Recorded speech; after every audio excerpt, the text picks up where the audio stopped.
Well, it must be rewarding. It must be fun to be part of this. Well, it's 25 years ago when I did it. It's special to be part of something that's lasted 50 years.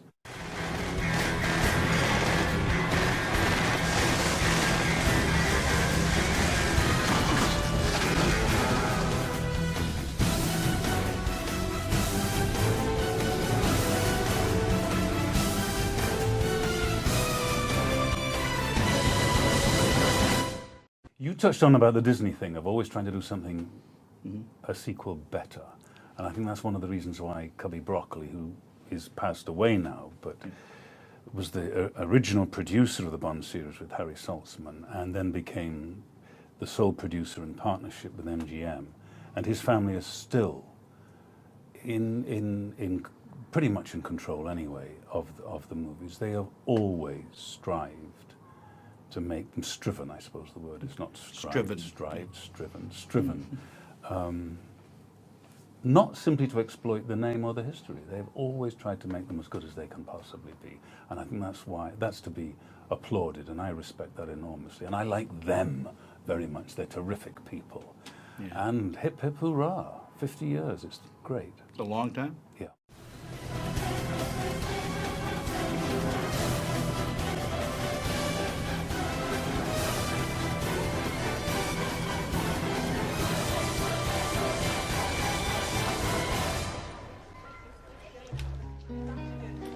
Miss Kennedy, would you get me a medium dry vodka martini? What is Shaken, that? not stirred.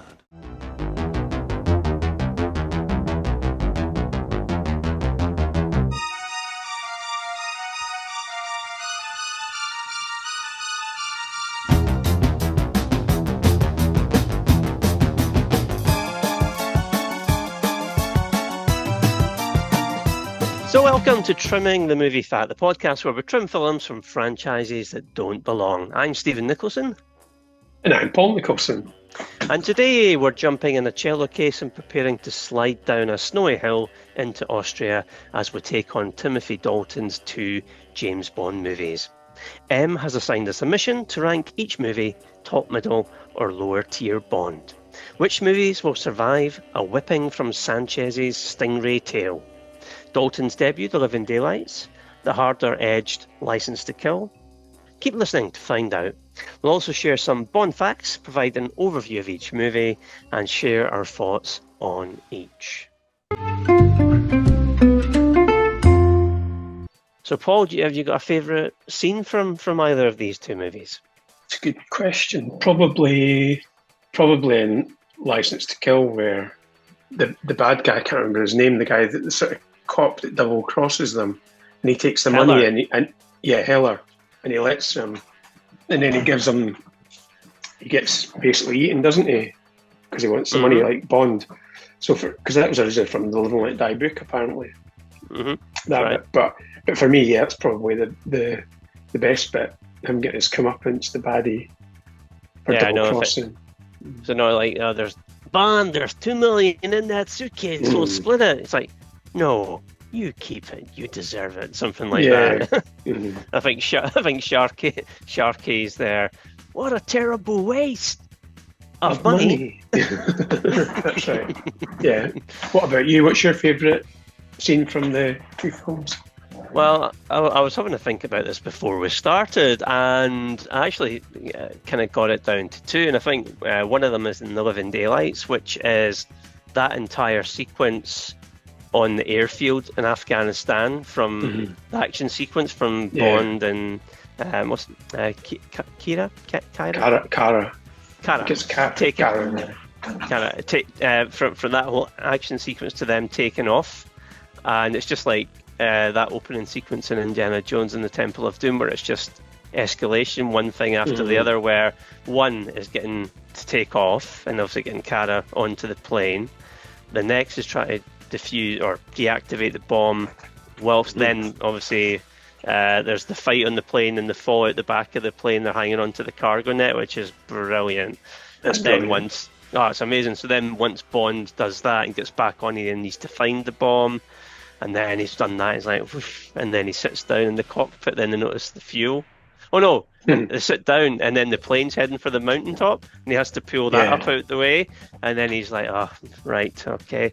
Then the fuel gauge goes and it's like, right, he needs to try and get off the plane. That's brilliant. That whole sequence. But so that's, I think, my favourite from that. From License to Kill, I just like the bit at the end where it's just Sanchez and Bond. Yeah. And Sanchez has got the machete up at Bond's face, and Bond's just going, "Don't you even want to know why?" And he gets the lighter. the lighter from Lighter, Mhm. you know, from Della and Lighter, and obviously sets Sanchez in flames. That's brilliant. Nice. Again, just personalises the whole thing and why Bond Yeah. went on the adventure. That's great. Yeah. That's good. I'll maybe ask a question, Paul, because I was thinking about this the other day when I was watching The Living Daylights. Actors who have played different characters in different Bond movies, because Joe Don Baker's in The Living Daylights playing Whitaker, the arms dealer, and then he appears in the first two Pierce Brosnan movies, GoldenEye and Tomorrow Never Dies. It's called Wade. Wade. Yep. Yeah. So yeah, can you think of any other? That's a bit of a test for you. Can you think of any other actors in Bond history who have played different characters? The guy who plays Sir Hilary Bray in On Her Majesty's Secret Service, he's in The Spy Who Loved Me, one of the naval commanders. He's in that. And the American guy who lived in London, he's in, I can't remember his name, but he's in like The Spy Who Loved Me, he's in You Only Live Twice and Diamonds Are Forever. He plays one of the, what do you call him? Ah, yes. The guy. He was in Superman 1 and 2, Yeah. Batman Begins. Yeah. He's been in a lot of British-based productions, but he's American, and I forget his name.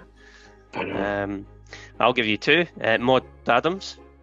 That's right, yeah. Obviously in The Man with the Golden Gun and the title character in Octopussy, and another one, Charles Gray. He plays right, Henderson in You Only Live Twice, and then Blofeld in Diamonds Are Forever. So there are some out there. Yeah. Why do you think they did that? Probably the people they're available and like them, and it's maybe different times, I think, where maybe it just wasn't seen as important to have that consistency of the same people. You've got to think. This summer, try skin diving. Try skydiving. Try water skiing. Try keeping up with Bond. Timothy Dalton is James Bond 007. License to Kill. Rated PG-13. Starts Friday, July 14th. Okay, well, James Bond is a fictional character created by British novelist Ian Fleming in 1953, a British secret agent working for MI6 under the codename 007. Bond has been portrayed on film in 27 productions to date by actors Sean Connery, David Niven, George Lazenby, Roger Moore, Timothy Dalton, Pierce Brosnan, and most recently Daniel Craig. Eon Productions, which now holds the adaptation rights to all of Fleming's Bond novels, made all but 2 films in the series. And adjusting for inflation, the series has earned over $19.2 billion in 2022 dollars from box office receipts alone, with non-Eon entries pushing this inflation-adjusted figure to a grand total in excess of $20 billion.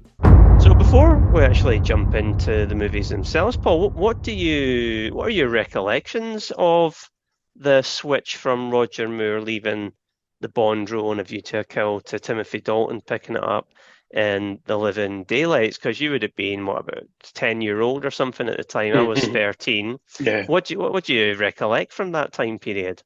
Yeah, it was going to be a big change because we were kind of brought up, particularly in the Roger Moore Bond films. So he was like, although obviously we'd seen Sean Connery as well, but I suppose at that point you're used to the new film coming out being Roger Moore. So it was a big change. But I was quite excited actually about about somebody new coming in. I remember kind of going to see it. No, it was quite exciting actually. A new Bond, different time, late 80s. Mm-hmm. That's the first time first time in our lifetime it had happened. There'd been a different actor portraying Bond. Obviously that switchover happening in our lifetime, and yeah, I remember at the time just it being quite strange and just thinking, obviously Dalton just looked a lot younger than Roger Moore.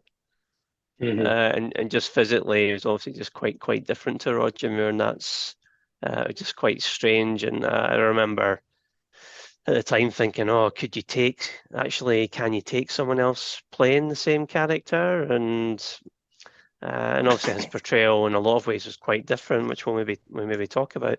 But you seen Living Daylights in the cinema. I think you ended up buying the video as well, didn't you? Yeah. Bought the video as soon as it was on release. Yeah, we were buying it then because back in those days you had to wait a while before it'd be on the TV. So we used to buy the VHS. Yeah, back in the 4:3 aspect ratio. That's right. Yeah. And I'm just thinking, we said Heller earlier on got fed to the Sharks. It was Killifer. Heller was the one that was going to do a deal for the Stinger missiles. The guy with the moustache, yeah. No, clean-shaven guy, blondish kind of hair. He was kind of the guy at the end, Army General one. Yeah. Yeah, it's getting mixed up.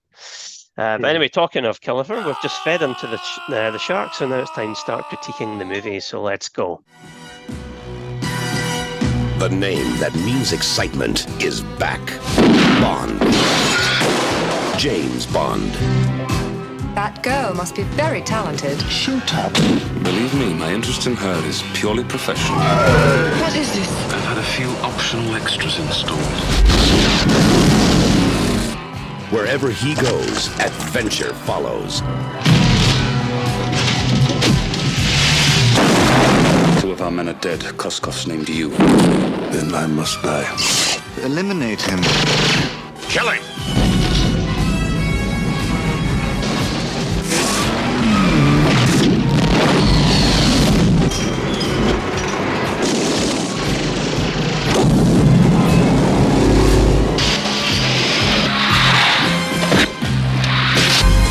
He lives for danger.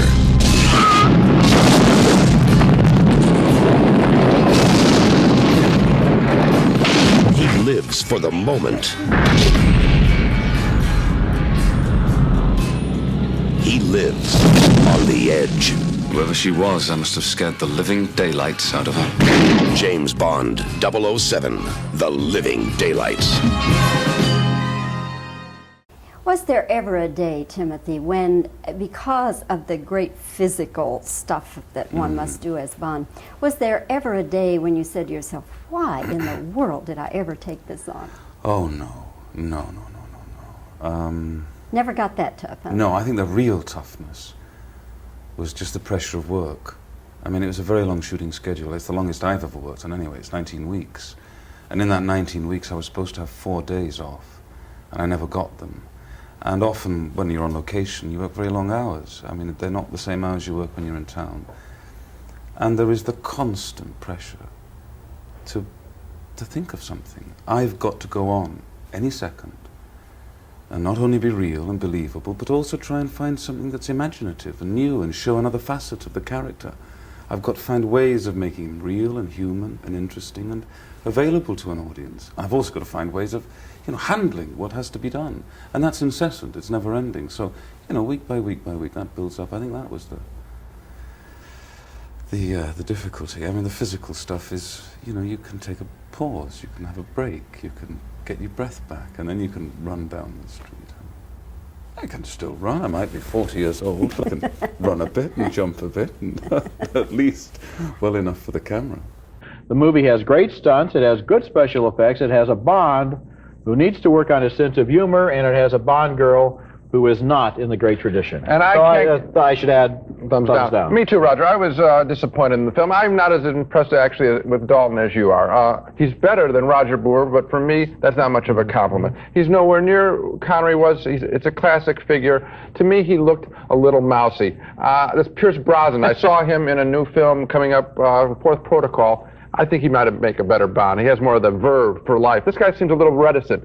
The other thing that you mentioned, I think, is very accurate about the Bond woman. She's not very appealing. And then the third point I'd like to make is all of the stunts that work are borrowed from the earlier films. The ticking clock down, remember how down to 007 in the original, they did it, the wheel, the spinning wheel. It's all taken from stuff before. They got nothing new here, really, Roger, and that's why it doesn't work. I'm not sure exactly how much new you expected them to have. At this point in the series, they've exhausted the entire life work of Ian Fleming and everybody else who could think of a plot. Exhausted. I've got to go back now and defend Timothy Dalton. Now, you mentioned Pierce Brosnan, who was also offered this role.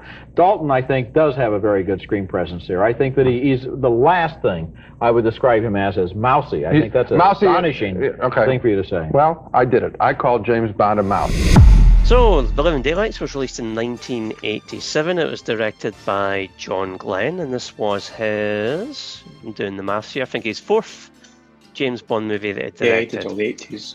That's right. Plot for this one, British secret agent James Bond, played this time by Timothy Dalton, helps KGB officer Georgy Koskov, played by Jérôme Crabbe, defect during a symphony performance. During his debriefing, Koskov reveals that a policy of assassinating defectors has been instated by new KGB head Leonard Pushkin, played by John Rhys-Davies. But as Bond explores this threat, a counter-plot surfaces involving a shady American arms dealer, played by Joe Don Baker, and a pair of Russian assassins, played by, Necros, played by Andreas Wisniewski, who is in Die Hard, for those that don't know. He's one of the terrorists in that. And Kara Milove, played by Marianne Dabo. So the gross for this one, it grossed $191 million worldwide on a budget of 40. The profit multiplier, it made nearly 5 times its budget, and it was it was quite surprising. It was the 17th highest grossing movie domestically in 1987, so not a huge hit. And the winner that year was Beverly Hills Cop 2, starring Eddie Murphy. And it is the 12th highest grossing James Bond movie of all time. So ratings wise, it's got a 73% fresh Rotten Tomatoes score, a 59 out of 100 critic Metascore on IMDb, a 66% audience Rotten Tomatoes score, and a 6.7 out of 10 IMDb audience rating. So positive scores there. And here's a fact: the casting of Frederick Warder and Glenn Baker as 004 and 002, who are in the scene at the beginning, the drill in Gibraltar. That was intentional due to the resemblance to George Lazenby and Sir Roger Moore, which I have to say, I don't see it at all when I rewatched it. But yeah, so for the movie's opening scene, the writers wanted to toy with the audience expectations of which of the 00 agents was Bond.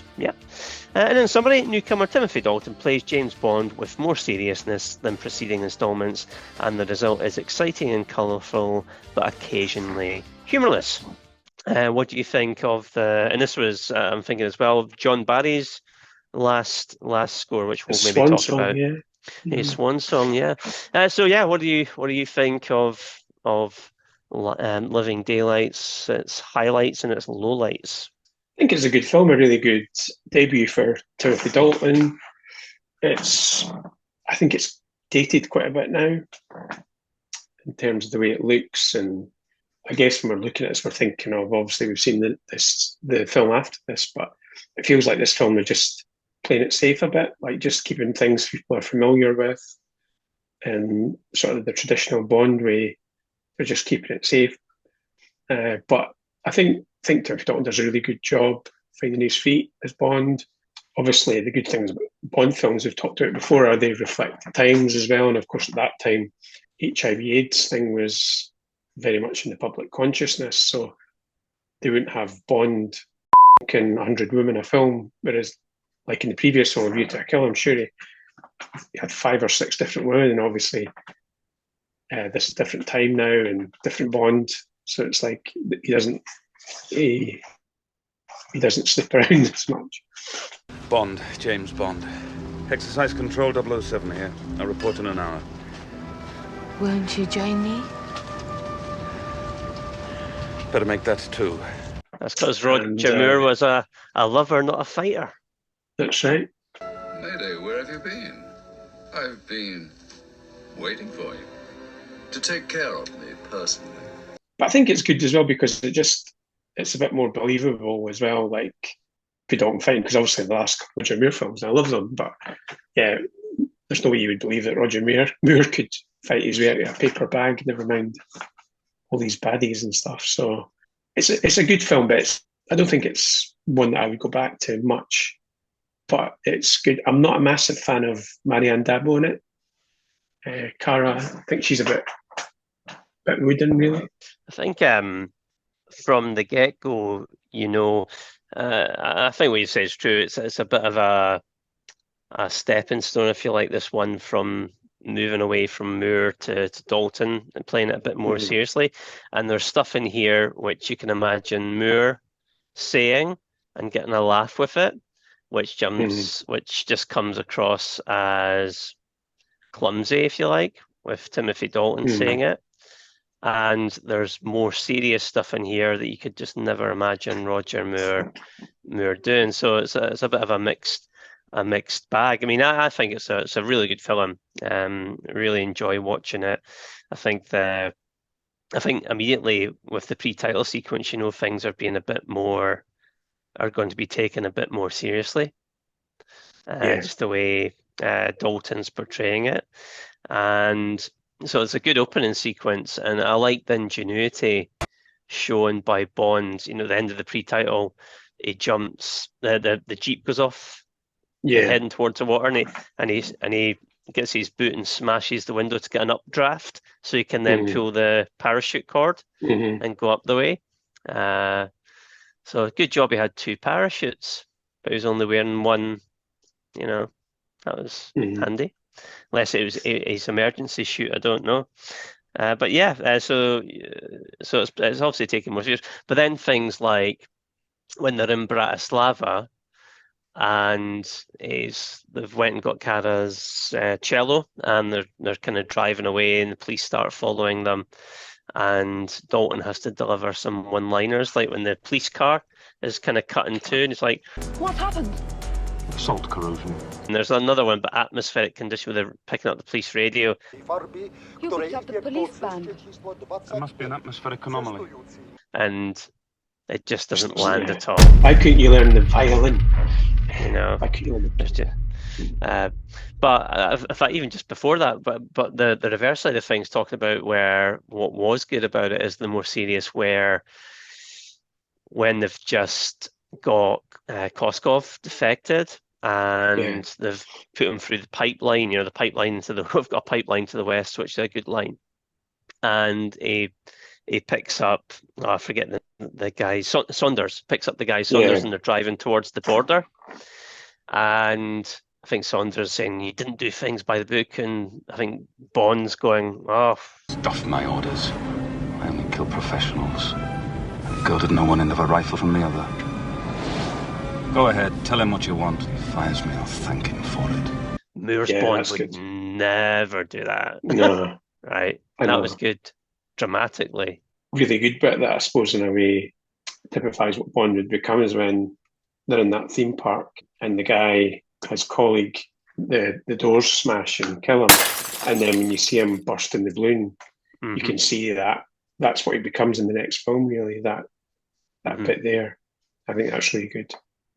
Actually, John Glenn does a good job after that, where I think Cara catches up with Bond. Did you hear? Hear from Yorkie? Yes. I got the message. Yeah, that's all good stuff. That's all good stuff. You want to go on again? Yeah. Well, funnily enough, obviously that's Vienna, and that was one of the reasons why I got engaged in Vienna, because I wanted to go to that theme park and actually go on which I did. I went on which is the oldest Ferris wheel in the world. Oh, right.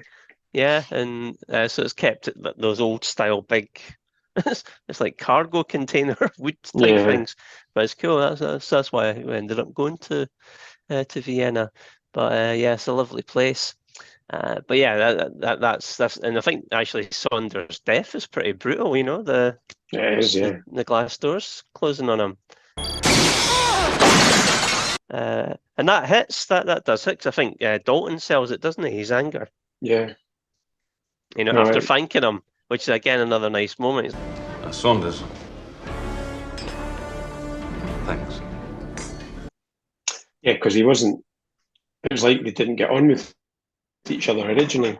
That's right. He compromised the mission and all that, but he sort of thanks him again. I was saying, Christatus likes that Pretender song, doesn't he?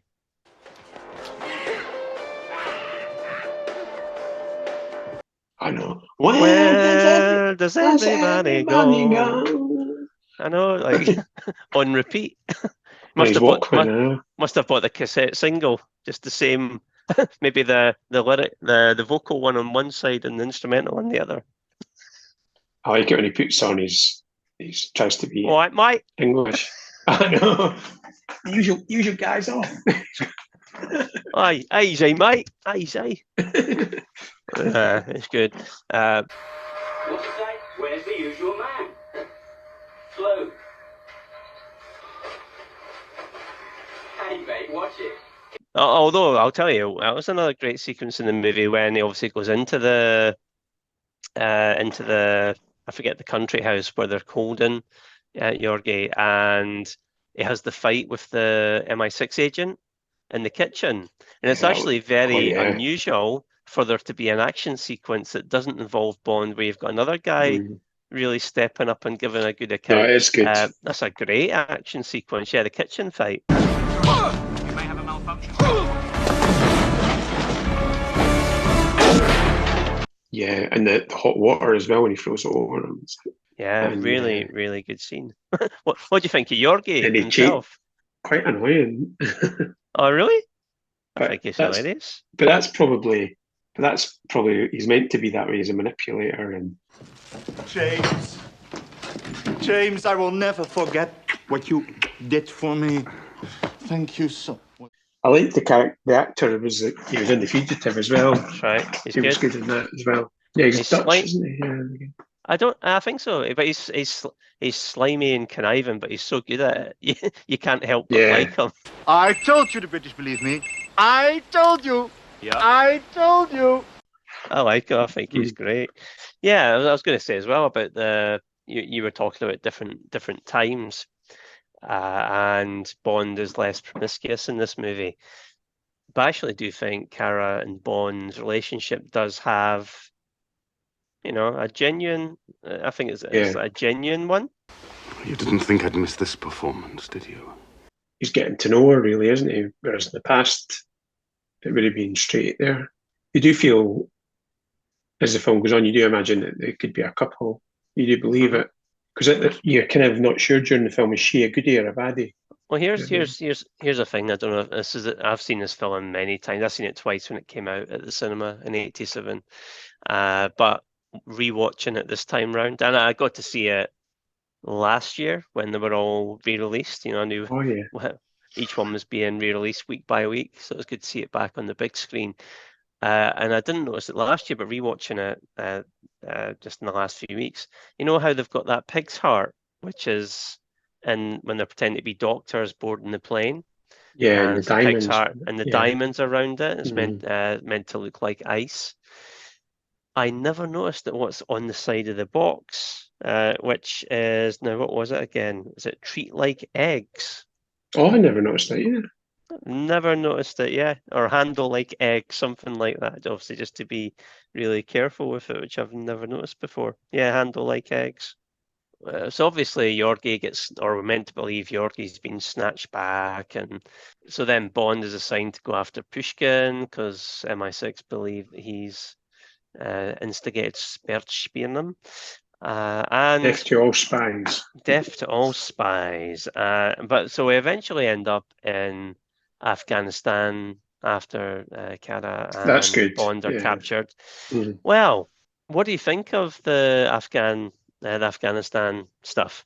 It's more comedic, really, isn't it? I think like that guy. What's his name? Malik. What's the? Art Malik. Yeah, he's Yeah. good. He's quite funny. The guy's accent's a bit off, isn't he? The guard. Didn't tell you to get down. I did not tell you to get up. His accent's a bit funny. And yeah, but no, Russia, I think it's Russia by the Midlands. Yeah. But I think it's more humorous actually, and same with the bit. Oh, You were fantastic. We're free. Carter, we're inside a Russian airbase in the middle of Afghanistan. Was it the Mujahideen? Yeah, that was it. Yeah. Mujahideen. Yeah. No, I quite like that bit actually. I think it slows down a wee bit too much. It does pick it up again, obviously, but I think it slows down a wee bit too much during Afghanistan. Yeah, there is some good humour in place there. But yes, John Glenn does shoot some beautiful stuff. Well, in Afghanistan, the sunrise and everything there. So there is good stuff to see within it. Of which, and again, something I've never seen before, just when I rewatch it there. If you go back to it, and with about 30 minutes to go, when Bond is about to make his way to get onto the truck, which is going to take the opium back to the Russian airbase. Yeah. Right. So when he's moving away, have a look in the background. There's a guy in amongst the camels and all that with jeans and t-shirt and trainers on. Really? Obviously one of the production staff, and it's never been spotted. It looks like he's getting the camels to come, go from right to left. so he's obviously it's obviously just been a mistake, which they've never rectified. But yeah, then we get obviously that brilliant sequence in the air which I've already talked about. A nice wee line from Dalton, actually. What happened? He got the boot. That's right. But fair play to the stuntmen for doing that, hanging on to the cargo at the back of the plane. Apparently it was really, really dangerous as well. I think it was it Jake Lombard? I think that was the name, the stunt guy. Because he'd done quite a few of the Bond films, but yeah, absolutely amazing. And to be honest as well, I think even the bits where it's the actors, the special effects are quite good.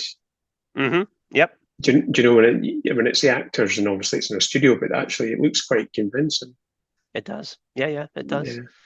Yeah. And then, so anyway, Bond then goes to visit Brad Whitaker to confront him, and does something very stupid. What is that stupid thing, Paul? No? That was clever.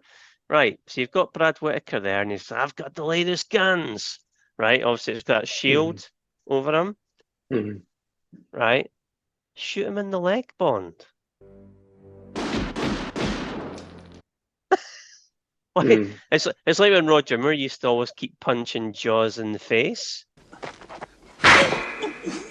and hurting his hand from the metal teeth. Don't punch him in the face. Punch him anywhere else. It's like that. It's like Bond. Why shoot the shield? shoot him in the arm. Shoot him in the leg. Is it because the bottom half of his body was covered, or? No, it's not. It's because obviously it's obviously more entertaining if he doesn't get shot, and obviously has the and the statue falls on him. But yeah, I think he's had his Waterloo. I think he's had his Waterloo. Yeah, and we got a new Moneypenny in this. Caroline Bliss. What did you think of her? She's okay. I don't know. I know it's all its time, but she talks about Barry Manilow and flirts with James. But she was okay. It's hard because she was that was the only film. She wasn't in License to Kill, was she? Oh, she was, yeah, but she was. But hardly, yeah. I think she was maybe 2 scenes at most in License to Kill. Yeah, she reminds me a bit of Penelope Smallbone in Octopussy, Yeah. Moneypenny's assistant. Yeah, but yeah, she doesn't get much time to land because she just got the 2 movies there, and her second one she's barely in it. And as I mentioned already, John Barry's last James Bond score. What do you think of it? Obviously, it's of its time. It's not as good as A View to a Kill, because I think A View to a Kill doesn't really use the latest technology. It just uses traditional instruments, whereas this one's a bit more. There's that 80s sound. So it's not one of my favourites, but obviously it's great that it's John Barry, and obviously didn't realise at the time that would be his last one. And the theme as well. The theme, it's a good song. I liked it at the time, but it's another one I don't think it's aged particularly well. Just the production, just the 80s production. Like, it's a good song, but it's just the 80s production kind of drags it down a bit for me. I actually like the soundtrack more, I think, as the years go by. It kind of impresses me more, ironically. But yeah, I mean, John Barry, just what a legacy he brought to the James Bond movies with his music and songs. And Aha title track, yeah, it's a good tune. Do I think it's one of the best ones? No, but yeah, it's good. It's a good tune. They were buying the 12-inch, the 12-inch record when it came out. Yep, still got line over here. I remember at the time, was it John Barry and Aha didn't get one, did they? We walked away out of there quite happy, but we heard some rather rough words coming from his sides afterwards. But, you know, we could live with that. They thought they were having a good time. Wow! Well, what planet were they on? No, not at all. Never make it. Yeah, not at all. I actually prefer the Pretender song at the end. If There Was a Man. If there was a man I could dream of. It's better than.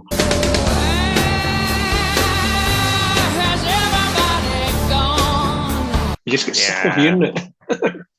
That's kind of, I think, a bit of a more of a dated one there. But yeah, If There Was a Man, I think it's a great tune. Yeah, in fact, for me, that should have been there. Should have been the main theme, actually. Now, pay attention, 007. Even kinder. We need to rank this Bond movie top, middle, or lower tier Bond. Where would you put it, Paul? I would say the middle. Yep, I would agree with you. I'd put it in the middle as well. Yep, a worthy entry to the series, if not one of its top movies. The first question you ask a producer is, what do you want of me? Do you want me to carry on in the vein that's been set? Or do you want to set off on a new course? The safe, the easy answer is to say, stick with it as it is. In which case, I guess I'd have said no. Roger was brilliant at what he did, but I couldn't simply copy what he'd done. The movies have become somewhat pastiche. Before you go too long, you've become a parody of yourself. You've lost depth, you've lost texture, you've lost contradictions. You start to get shallow. Right, let's turn our attention to License to Kill, released in 1989 and directed by John Glenn. And this was the last James Bond film he directed. And indeed, this was the last James Bond movie for a significant number of the production staff who had been working on the franchise for, by this point, nearly 30 years.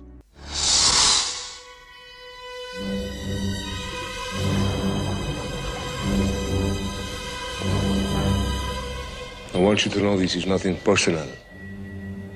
It's purely business. Killing me won't stop anything, Sanchez! See you in hell!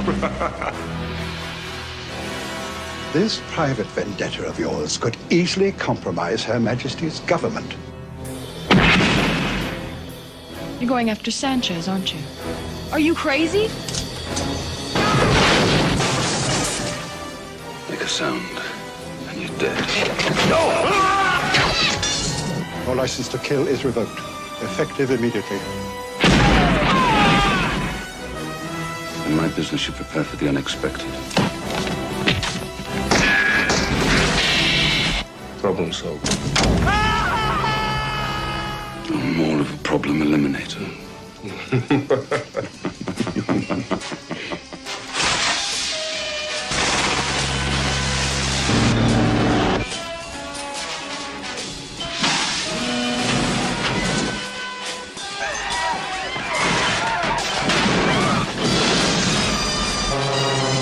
This is where it ends, Commander. He's got to be stopped.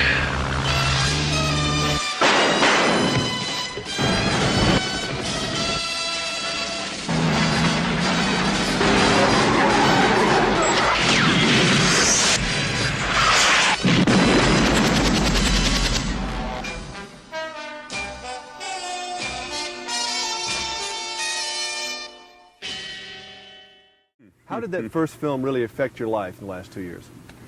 Well, I mean, you've made the most important point. It worked.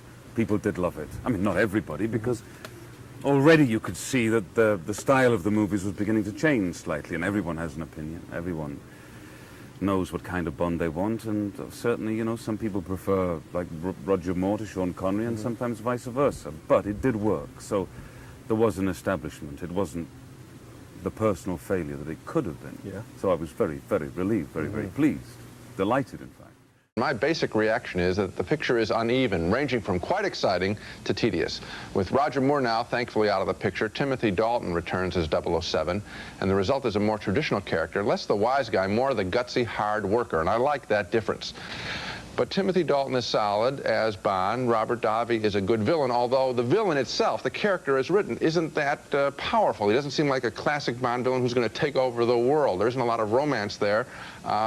He just looks like another drug dealer. I have to give the film, therefore, a mixed review. I can't recommend it enthusiastically, sort of reluctantly. It's a real close call for me. I give it thumbs down. Thumbs up for me. I liked it, I guess, a lot more than you did. And one of the things I noticed was that they are trying, at last, to make the Bond pictures a little more contemporary in feeling. I'm not sure that, yes, I'm not sure that I was happy that the villain this time is a quasi-realistic South American drug kingpin. I liked it better when we had the Goldfingers, you know, who were going to take over the entire world. I don't like, I'm getting tired of drugs as a subject of movies and an excuse for evil in movies. But apart from that, I think the Dalton character this time, Timothy Dalton's performance, has really found its stride. I think he has turned out to be a very good choice for James Bond. I think so. He's more matter of fact. He's a little harder, a little tougher, a little leaner, less obsessed with sex, more involved in action. It's more of a performance that seems to realize that we've now had all the Rambo pictures, the Indiana Jones pictures, action pictures that have come along since James Bond, and that were threatening, I think, to make the whole series seem sort of obsolete. Did you think, when you were sort of nodding, I could see out of the corner of my eye when I was talking about the dirty look of the film, didn't that surprise you? I don't know what, I don't know what's wrong there. There were a couple of missing shots, missing transitions. Feelings that we got from one place to another place without it being explained. But I'm talking about art direction. I mean, really. Oh, that didn't bother me. One thing I liked in terms of art direction and stunt coordination was the final chase scene involving those three gigantic gasoline tankers down that twisting mountain road. I mean, that is as sensational a chase sequence as we've seen in any Bond picture. So I like that. It's not a bad picture. Even this conversation, though, reflects the mixed nature, or mixed reaction I had to the picture. So the plot for this one, James Bond takes on his most daring adventure after he turns renegade and tracks down one of the international drug cartel's most brutal and powerful leaders. After the murder of his just married friend, he is fighting not only for country and justice, but for personal revenge. The gross for this one, it grossed 156 million worldwide on a budget of 40.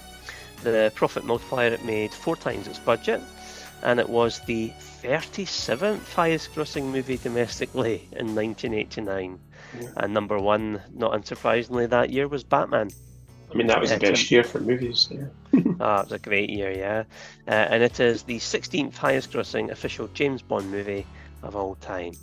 So ratings-wise, 79% fresh Rotten Tomatoes score, which is up on The Living Daylights. 58 out of 100 critic mid-score on IMDb, a 61% Rotten Tomatoes audience score, which is down on The Living Daylights, and a 6.6 IMDb audience rating, which is about the same as The Living Daylights. And a fact for you, making their final appearances with the James Bond franchise, Richard Maybaum, the writer, John Glenn, the director, Maurice Binder, the title designer, Robert Brown as M, Caroline Bliss as Miss Moneypenny, and Timothy Dalton as James Bond. And in summary, License to Kill is darker than many of the other Bond entries, with Timothy Dalton playing the character with intensity, but it still has some solid chases and fight scenes. So, I think this movie, Paul, for kind of studying for this, I did watch them back to back, and what really comes through is it's like a completely different movie to The Living Daylights, completely different tone, attitude. Well, it takes place on different continents as well, but a completely different style of movie. I know you. I don't think you've seen this at the cinema. I did. It was a 15. First Bond film to be a 15. Yeah, and I think I had maybe just turned 15 at the time. And so I was lucky I got to see it. And I remember you bought the video though, although it had a really rubbish red cover. It was rubbish. It's boring. Anyway, what did you think of License to Kill? Brilliant film. I think it's one of the highlights in the Bond franchise. But I think it's one of these films that was underappreciated at the time because it is very different. In some ways, it doesn't feel like a Bond film. In some ways, it feels like a real late 80s action movie, like Lethal Weapon, Die Hard, Beverly Hills Cop.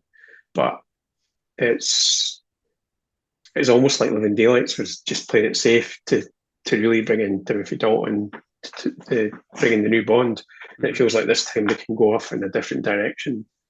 And it's just very different. But I think it's a really brave thing to do and probably set up Daniel Craig for 2006 when he came in, really. But I feel at that point, maybe the public weren't ready for it in the late 80s. It sort of was a bit more violent. But I think that's what I liked about it as well. You could see that Stella, Felix's wife, and how much they meant to him. Stella! How much they meant to him. Stella. Stella. Is it not Stella? Stella. Stella. Della. Yeah. Is it Della? Della, right. with a D. All right, I thought it was Stella. Right. You're just thinking of your favourite. You're just thinking you've got to the pub. Stella, please. 2 pints. But I think it's a very colourful film. Whereas when I think of The Living Daylights, I think of that very European kind of dark. Whereas this is like colourful and like American or Central America, and I kind of like that. And it's just it's just really Timothy Dalton really makes it his own here. This film, and I think the soundtrack's quite good as well. But we'll come to that in a minute. But no, I think it's really good, and I think it's a really brave thing to do. Probably history will say it didn't pay off, but I think it's one of these films, a bit like On Her Majesty's, that was a real departure that wasn't as successful, but years later it's actually seen as a real classic. So yeah, it's a divisive movie even now, isn't it? You've got people that love it. I mean, I love it as well, like you. I think it's brilliant. You've got people that just don't think it's a James Bond movie and do view it as it's just an 80s action movie. And I think a lot of that is maybe because Michael Kamen scored it. I think it's a good score, but Michael Kamen is when you hear the Die Hard movies, the Lethal Weapon movies, it's Highlander. Michael Kamen, Highlander. So it kind of I think that's why it kind of maybe people identify with it in that way. It's obviously a much more serious movie than Living Daylights. It's written with Dalton in mind, and I think even the humor is more tweaked to him now, where it's much more subtle. For example, I love it when he goes up to meet Sanchez in his office, and Sanchez is going, well, it's very difficult to obtain a work permit in Isthmus. It's one has to show a special talent that people here don't have. Well, that shouldn't be too difficult. So the humor in this is really quite good because it is tweaked just to Dalton's delivery, which and I think he's great in it. Another thing which he does in this movie, which he started in The Living Daylights. As you can see, he's obviously much more involved in the action and actually doing some of the stunts in the action, like the truck sequence. You know, he's actually on, obviously not all of the stuff, but he actually is on the trucks and things like that, which helps sell it, of course. So I think that's the big thing, that Dalton's involved in it more than I think Connery and Moore were, who are quite happy to let the stuntmen do that kind of stuff. So fair play to Dalton for doing that. I think Sanchez is one of the best James Bond villains. He's brilliant, yes. I think Robert he's brilliant. Davi, Yeah, because he's so charismatic, and again, his delivery is very understated. The humor. What about the money, patron? Launder it. He's great. I think he's one of the best Bond villains. I think he's fantastic. Got a lot of good lines in it. I actually believed that he was from like Central or South America, and obviously then you realise that obviously he's American. But I thought he's really, and he has that little iguana as well and stuff like that. It is of its time as well. But I think I just thought he was really good. He was really sinister, but he respects Bond as well when he gets to know him. You know, it's like, but the way Timothy Dalton plays it's brilliant as well, because it's like, I'll gain your trust by doing these things. And the other thing I was going to say, one of the favourite, funniest bits is when he's got all the money and he checks into the Banca de Isthmus. I've come to make a small deposit. I'm sure my people downstairs are quite capable of it. Please sit down. Hello. There's lots of good humor like that in it, and I think location-wise, I was quite lucky. In 2001, part of my honeymoon, I got to go to a couple of these locations in Key West. I forget the name of the island, but the island that actually filmed some of the underwater stuff, and the sequence where Bond jet skis kind of behind the plane that's taken off, which are a brilliant sequence, actually. That's really good. And the sequence on the island where Sanchez goes to kill the lover of, is it Felipe? What did he promise you? His heart? Give her his heart. But yes, I got to go there, which was cool. And also Key West, some of the places, like Ernest Hemingway's house, where Bond meets M, and he's told he's taking his license is revoked. So that's pretty cool. But with I've been there as well. Yeah. I've been Ernest Hemingway's house, and also the bar that they're in. We went to there, and actually, I had to really? The one with the fight? Yeah, I had to correct really? I had to correct the tour guide because he got the year of that film wrong. He was doing. We were on the tour bus and said, "This is where Bond film was filmed in 1984." So I had to correct him saying actually it was 1989. So, how many people has he told the wrong information to? I know. What did he say to you after? Yeah, he was good. Yeah. He's another one, actually. Professor Joe Butcher, yeah. Yeah, he's good. Then you have my resignation, sir. We're not a country club, 007. So let me ask the question. See, on the day of your marriage, would you be happy if your wife was going around with the best man the way Della does? Oh, James, I wanted you to have something. You know the tradition? The next one who catches this is the next one who... No. Thanks, Della. It's time I left. I know. Yeah, because I'm sure... Yeah, we were listening to, I think it was another Bond podcast or something, and they were saying that as well. They were like, does he not kiss her on the lips and everything, doesn't he? Oh, she's all over him. Yeah. I know. It's... I was reading somewhere where some fan fiction were like, Bond, Leiter, and Della have been having a good time, the three of them. He's been getting his lighter out, yeah. His Felix lighter up. But even that, actually, Della's deaf, you know. Where's my wife? Don't worry. We gave her a nice honeymoon. But even like that for a Bond movie is quite shocking. Yeah. You know? And of course, that the debut of Del Toro as well, wasn't it? That was his debut. He's good in that, actually. Yes, We gave her a honeymoon. A good honeymoon. I know. I say it's nice that Q gets a bit more to do in this one. It is actually, yeah.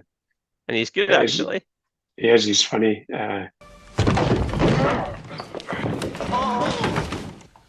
Really, 007? Q, what the hell are you doing here? I might have killed you. Well, I'm on leave. Apart from you can totally see it's a stuntman when he goes into the room and he falls on the chair. You can totally see Oh, yeah. But I think he's quite good when... Is it Lippy? It's Lippy, isn't it? Yeah. The girl comes in and she's going to Pam. Oh, I love don't know you what so would much. happen. You've got to help him. And Q's in the background, just kind of rolling his eyes, going, oh. You know, if they find anything suspicious... Listen, it's all right. He's safely out of the country by now. You don't understand. Last night he stayed with me.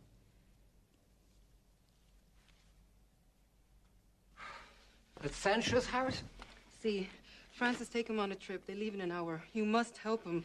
If anything happens to him, I don't know what I'll do. You know, I love James so much. Look, you must go before you're missed. Now, don't worry. We'll think of something. I love James so much. I'll be damned if I'll help him. Look, don't judge him too harshly, my dear.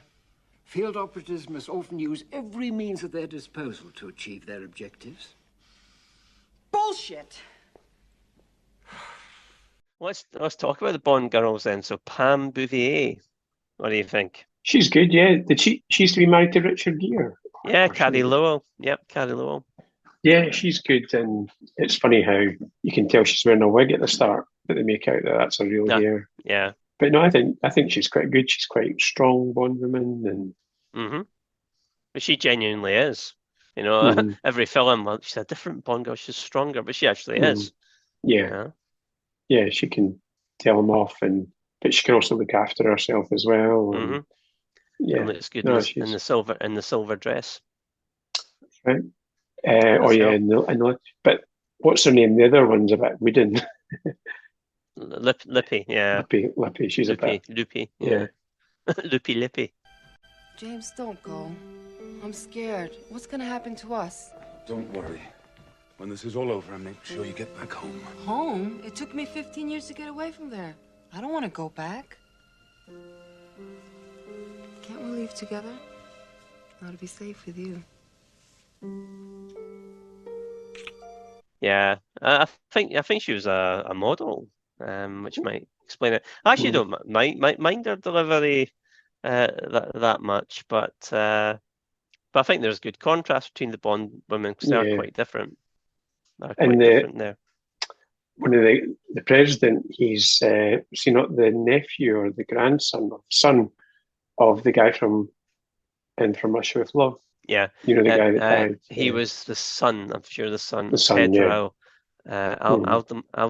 Pedro Aldemar. I can't remember the surname. Yeah, he was the son, which is a nice touch. He actually, one of the best lines in the movie is directed at him.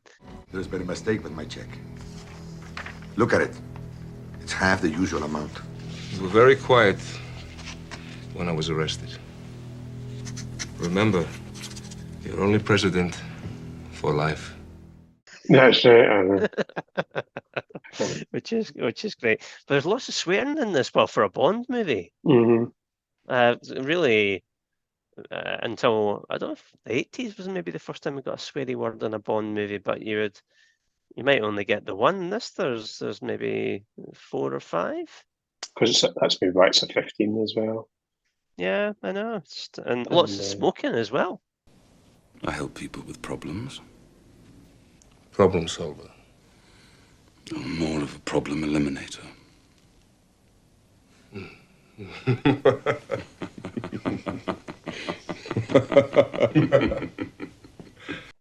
Yeah, it's a good line, isn't it? Yeah, that's another funny one. They're all more of a problem, and they're all they all turn into Beavis and Butthead. Yeah. And what did you think of the title song? It's good, yeah. I think it's a good song. It's in some ways a bit like Living Daylights. It's a bit dated with the 80s production. But what's good in it, you do have there's a real orchestra, but it's all the other bits that are very kind of 80s. But that's period. But it's a good song, but I think it could have been a lot better with with different production. But it's kind of going back to like Goldfinger a bit, that sort of. But it's very 80s though. Yeah, obviously it's a riff, quite literally, on Goldfinger, isn't it? I like it. It's good. Obviously, yeah, very 80s production. And Michael Kamen's score, are you a fan? Yeah, it's good. It's good. I mean, a lot of his films do sound the same. Like you probably could listen to a soundtrack and not be sure, was it from Lethal Weapon, Die Hard, Highlander, License to Kill You, probably. But no, I think it's good. And like it is of its time, that late 80s, but I quite like it actually. It's different. It's not as good as John Barry, but it's just different for a change, and it kind of reflects it was a different film, different Bond film, different Bond. So I think it worked well having it all different actually. Yeah, I bought the title track Gladys Knight on 7-inch, and on the B-side was Pam, which is from the soundtrack, and it picks up there's a bit of music as Bond and Pam are leaving the bar, where and Bond thinks she's been shot dead, but she had the bulletproof vest on. It's the music that picks up there until then. Yeah, that's quite nice. That's a good region, but yeah, so it's a good soundtrack. It's a bit different. I'm still flabbergasted that bar is a real bar. Well, we were outside. We didn't go in, but we were outside the bar. I think so probably a studio. It's probably interior. Inside it's probably a studio. Yeah, sorry. In the film, the bits in the bar probably, but it was outside. Yeah. Oh, but yeah, no, it's didn't know that. Very cool. I've got photos of it. I can maybe even send them to you if you want to put them on. Yes, that would be great. Can we put them on Facebook for everybody to see? That would be awesome. So let's rank this movie then. So are we going top, middle, or lower tier for A License to Kill? Top. Yep, top for me as well. One of the best James Bond movies, and I would say it's in my top 5. I would say top 5 favorites. I would say so too.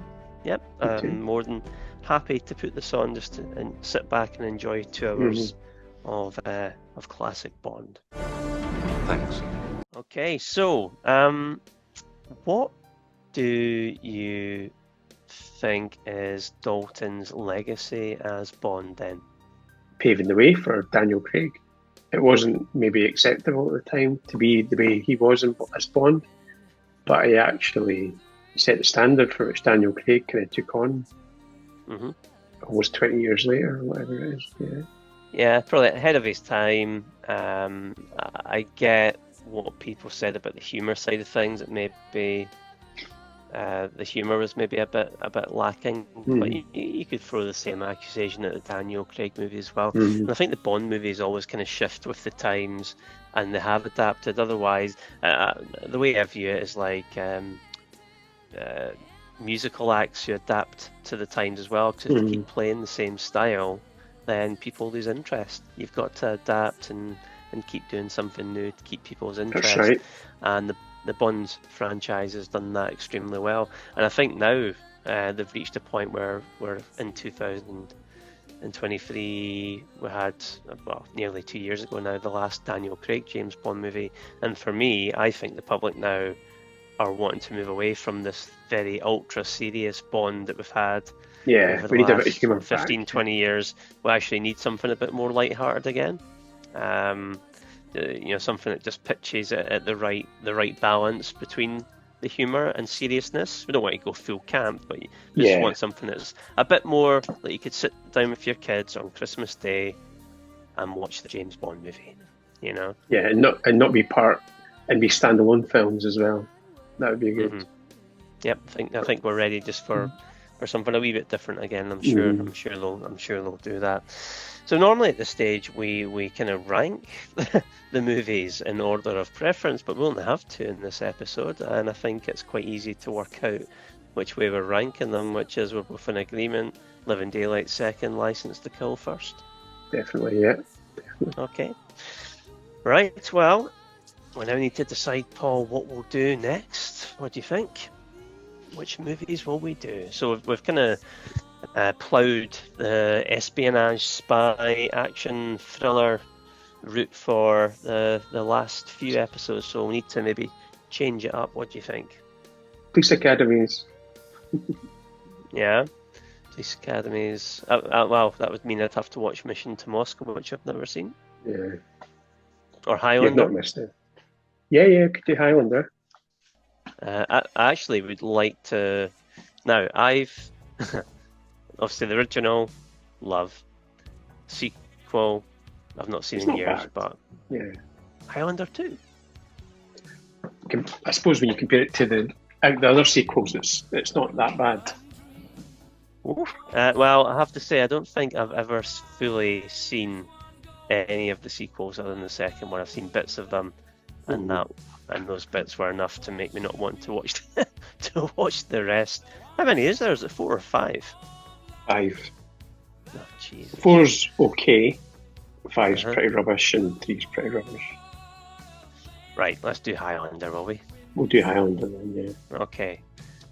It's going to be torturous. But I think we'll make for a very good episode. I'm sure there'll be lots of things to like, but even more to criticise. Maybe not how to run a film series. Okay, let's do Highlander for the next one then, for the Highlander franchise. So, if you've got any thoughts on Timothy Dalton's James Bond tenure, then please feel free to get in touch. If you want to have your thoughts, share your thoughts about the Highlander franchise, so we can share them with everyone on the next episode, please feel free to get in touch, and you can find the details to do that in the episode description. So thank you for listening, and until next time, keep trimming.